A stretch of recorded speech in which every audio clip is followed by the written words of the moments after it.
Hello, good day. This is SeeWing Yee from the Year Listen Network. I'd like to take this opportunity to present to you uh, winners and losers in today's real estate market. All right, so without further ado, let me go ahead and play this PowerPoint for you. All right, the winners are investor buyers, 1 to 4 units, which is single family home, duplex, triplex, and fourplex. New construction, new builds. Buy real estate and wait, right? Developers, landowners, builders, sellers, and remote workers.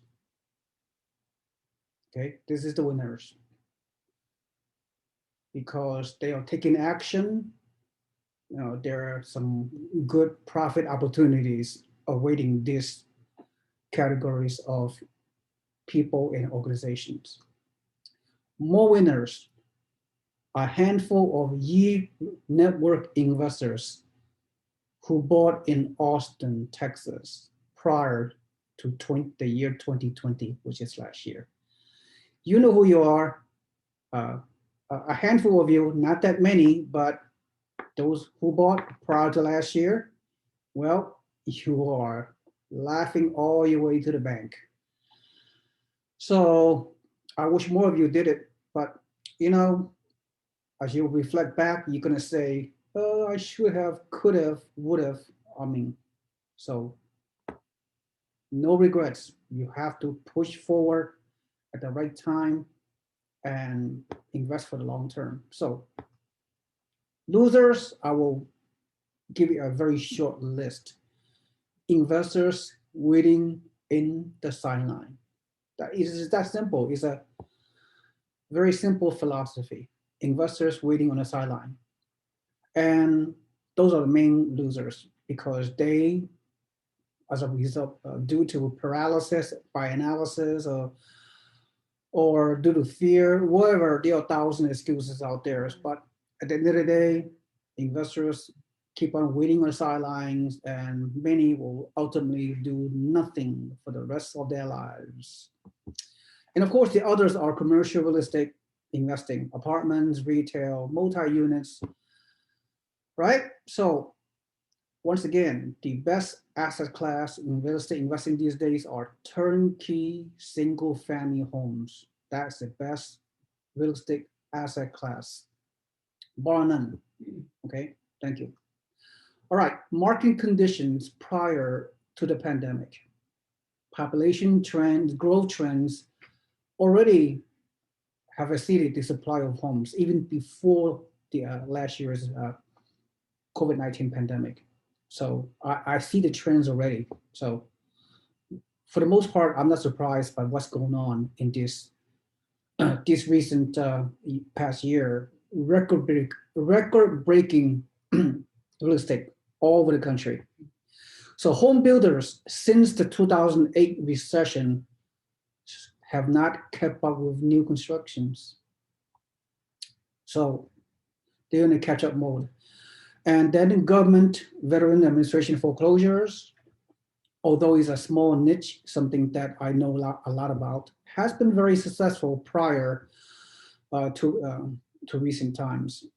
Uh, because government VA foreclosures for investors who have at least 2 years of uh, investment experience in real estate, you are able to buy with 5% down, with no PMI, 5% down with 3% mortgage interest rate. It is called vending financing. However, due to rapid acceleration of home prices and potential for multiple offers and bidding wars, the 5% down via foreclosure system may not result in positive cash flow anymore. Consequently, in my personal opinion, this program may not be a viable investment methodology moving forward for investors. Okay, so that's no longer I will pay attention to.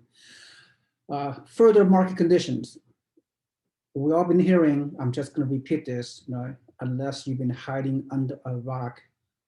If you turn on the news or internet or YouTube videos or anything like that, it's, it's, it's a very, very challenging real estate investing environment. Record low inventory is a historical record. I mean, if you look at the past 40 years of tracking of supply and demand of housing, this past recent year, last year, and this year moving forward is record low inventory.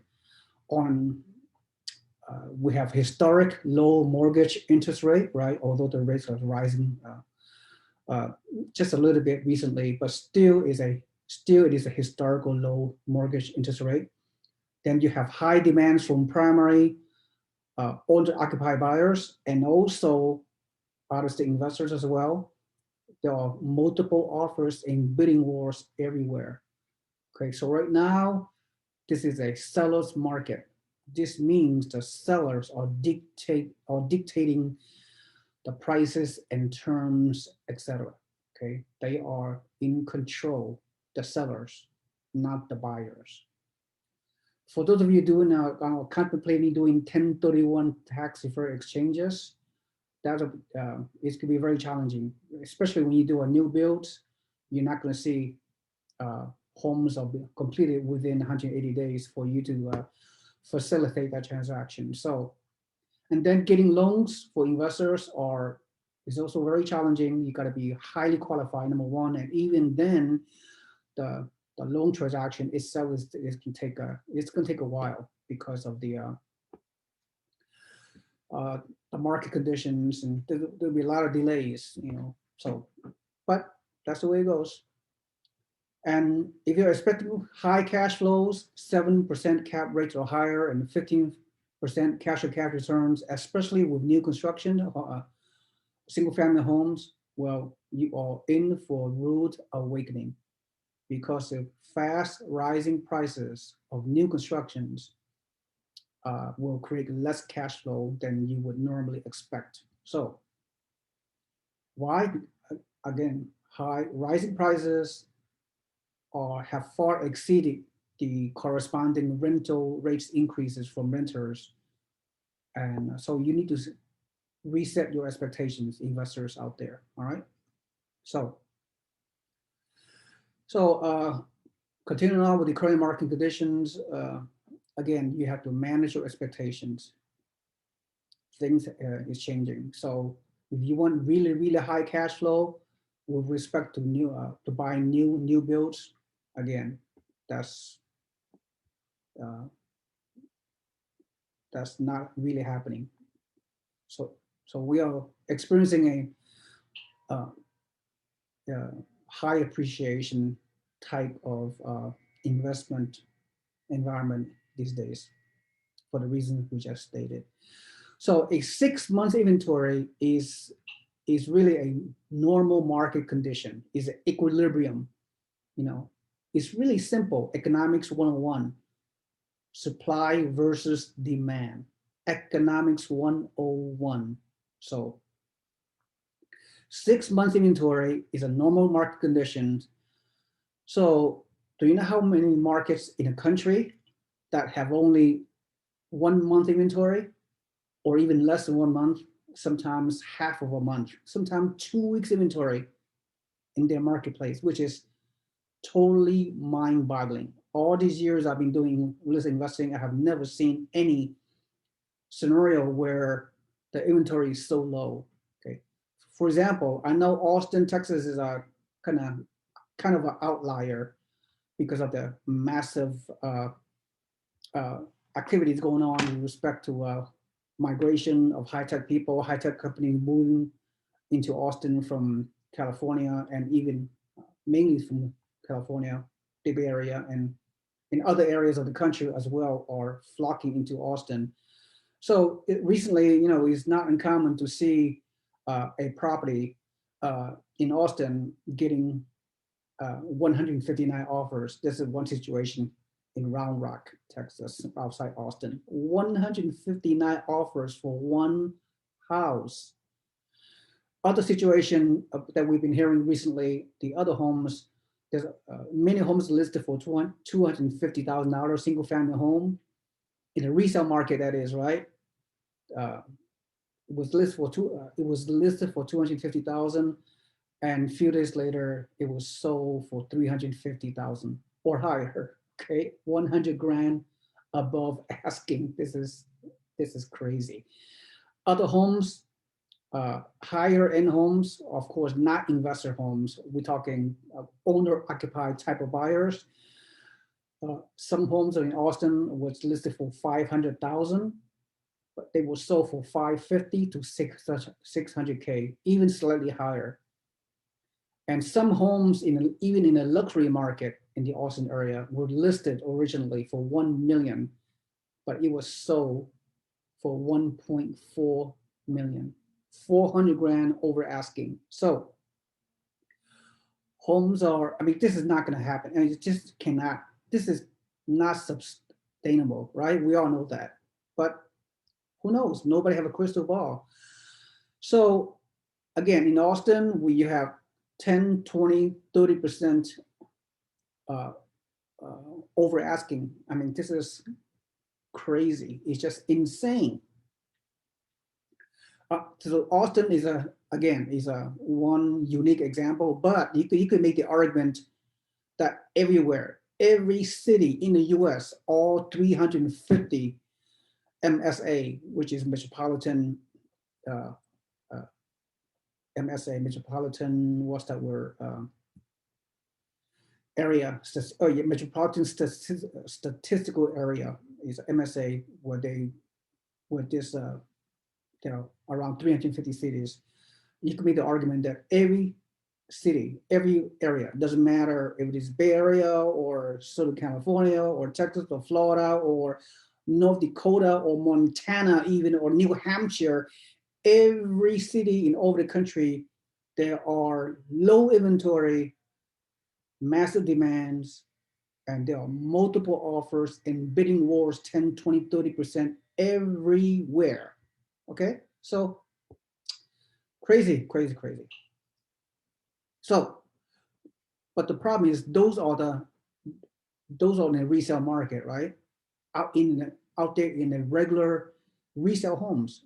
That's what's happening in the multiple listing service. I mean, like people competing against each other. The normal resale market, the properties where out there in the marketplace where those homes older homes. I mean, not old, they're not new, right? They are in a resale market where they've been lived at before. So those settlers put their homes out in an open market. Those are resale homes.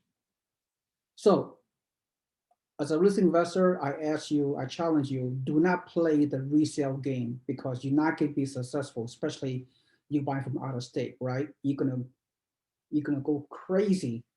You could be stressed out trying to play the resale games, because you can get outbid, all over the place, right? I mean, so instead you buy new construction through our network, which is new construction or a built to rent business model. That's right. We have new builders that only sell to investors. No need to play the game. Okay, so you buy our turnkey built to rent business model, BTR. Buy from our network, no bidding wars, you buy at a fixed price, no negotiation. So you're not competing against those multiple other buyers out there.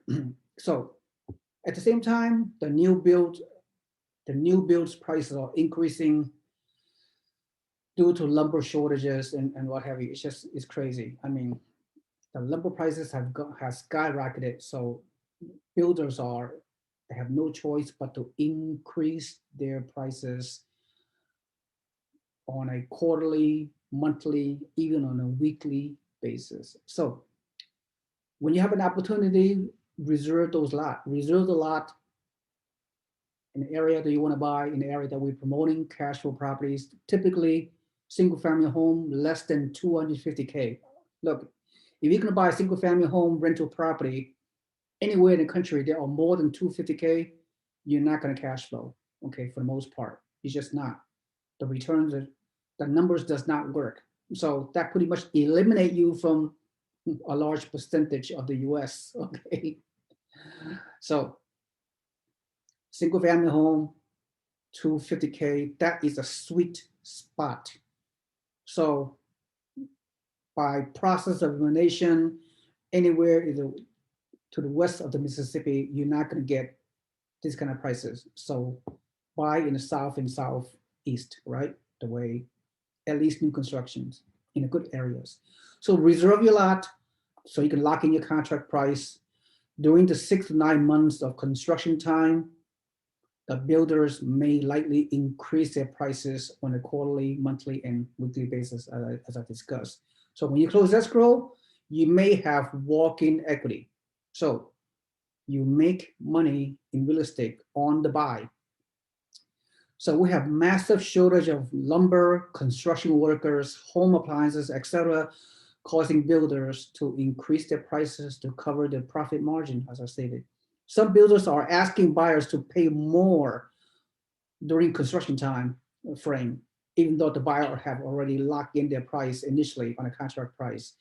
Some builders are doing that. So, hey, if you buy, if that happens to you, if you back out as a result, there will be many other buyers that will be gladly replacing you, right, because of the demand. So, but most builders, when you sign, when you reserve the lot contract, they will honor the price that you purchased. But some builders they will increase the price. They're going to ask you to pay more for it. They're going to ask you to re-sign your lot contract for a higher price so they can meet their profit margin. So just keep that in mind, right? Because the builders, the new builders, they are in a leverage position. They are in the advantageous position. So let's hope that's not going to happen with you. But if it does, you have to determine whether you will accept the higher price and re-sign the lot contract, if you will. All right, just keep that in mind.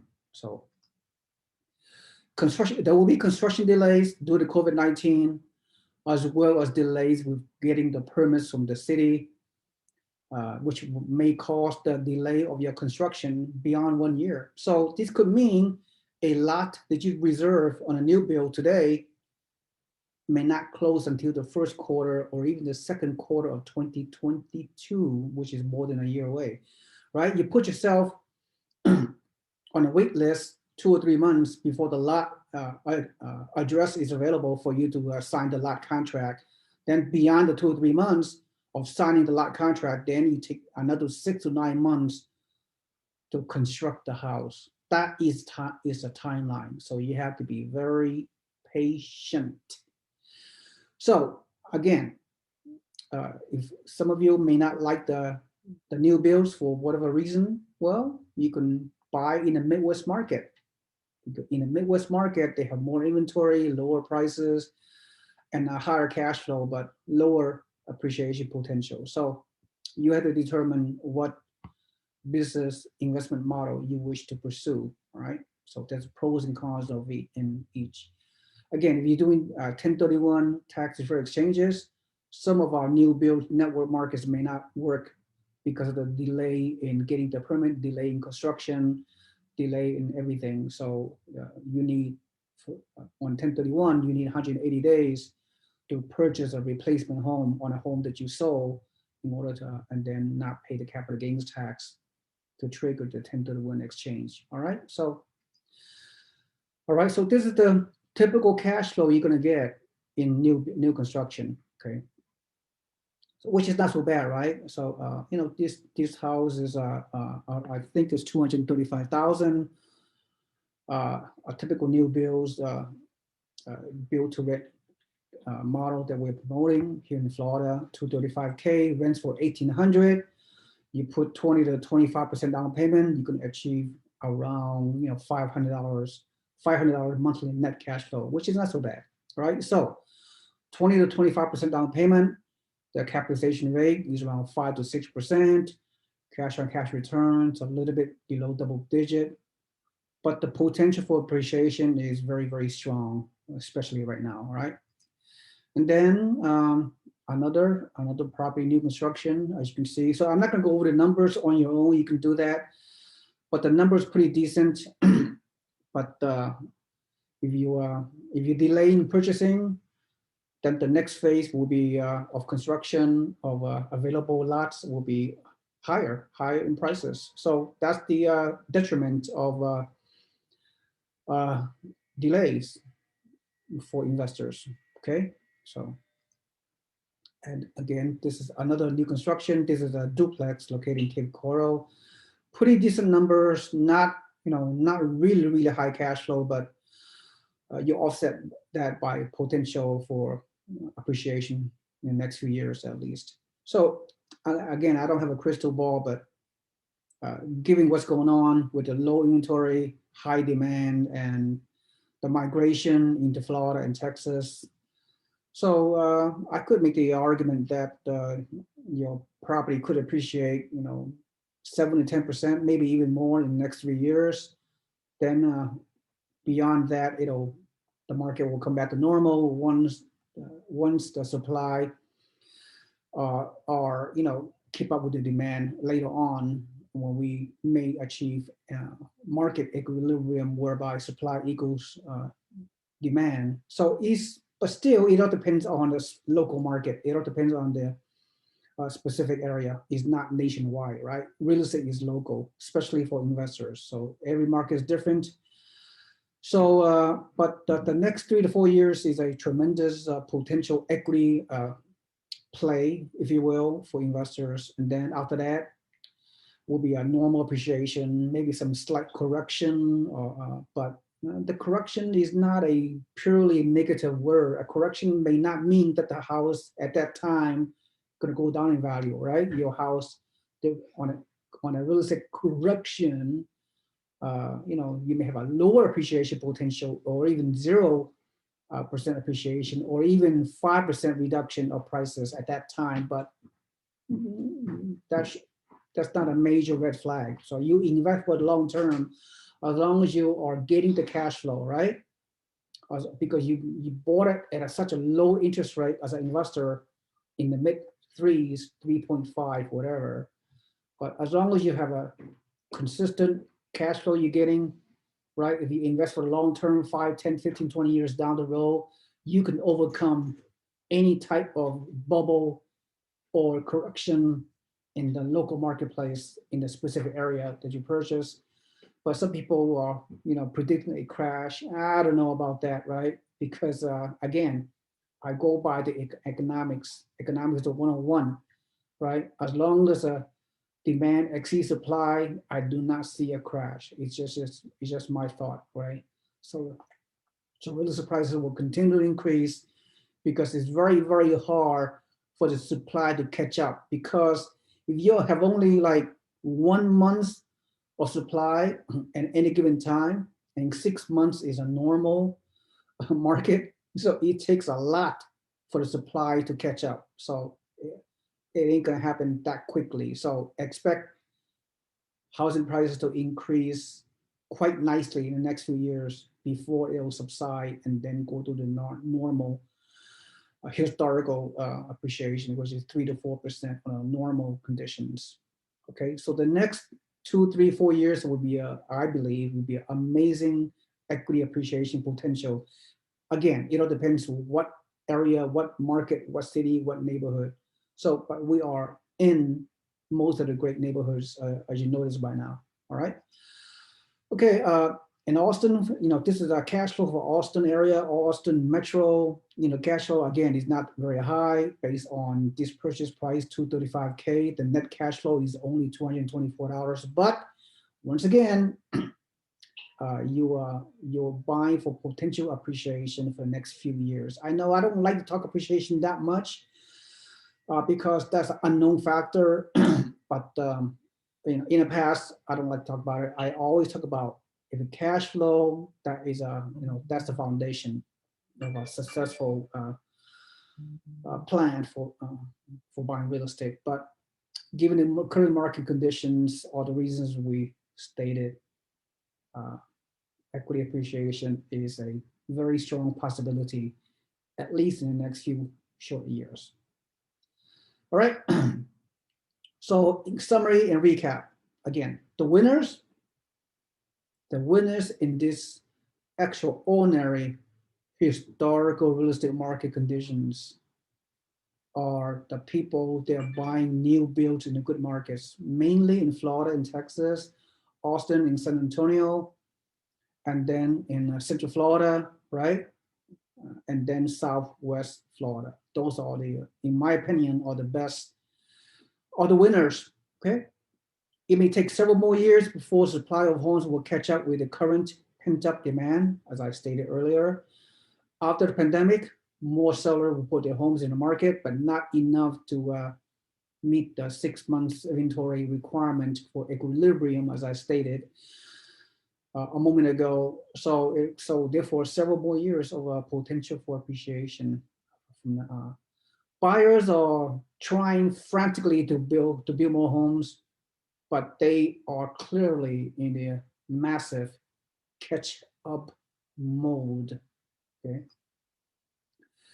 So post-pandemic trends, okay, historic mass exodus from urban, congested, high density, high cost, high taxes, business unfriendly, unaffordable housing markets are into suburban, low density, no state income tax states, more space, including the home office, business friendly, affordable markets. And you also have to look at the migration trends, right? Okay, we talked about it many times already recently, right? Migration trends are important. Many people are leaving the main metros like San Francisco Bay Area, LA, Chicago, Boston, New York City, especially uh, into the high growth area, the top 2 or 3 in migration, which is Texas and Florida mainly, right? So that's what's happening. So systematic, epic migration of people into those areas. And rental market would be even stronger, right? Great time to be a real estate turnkey investor like you guys out there. I don't have the exact numbers, but could be 30 million people that are unemployed as a result of the pandemic right now. I know things are coming back, right, because of the vaccination elevation and the priority around that and people getting vaccinated. So we're getting back to the new normal, if you will. But at the end of the day, many of those 30 million unemployed people, they could be fighting tooth and nails to rent your high quality, brand new, single family residential homes in excellent neighborhoods. So invest for the long term. This way, you will overcome any potential crash, correction, or bubbles. All right? Invest for the long haul. The losers in this market, again, you are not going to get rich on real estate you do not own. Analysis by paralysis. You know who you are out there. And the losers additionally are wait to buy real estate. You know what? Many of you will be waiting forever. Okay. 5 to 10 years from now, you're going to say to yourself, oh, I could have done real estate. I could have invested earlier. I would have, could have, would have, should have, right? You can make money in real estate or you can make excuses, but you cannot do both. So there you go. Winners and losers in real estate. This is my recap. Thank you for attending.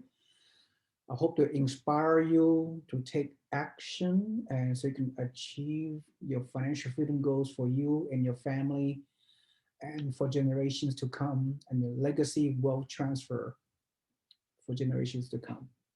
All right. So with that in mind, thank you for attending. This is SeeWing Yee once again.